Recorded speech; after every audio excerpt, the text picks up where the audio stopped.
They are going to cut the tree. Sure. What a shame.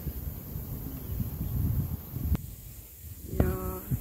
Ito yung tree guys. Puputulin nila.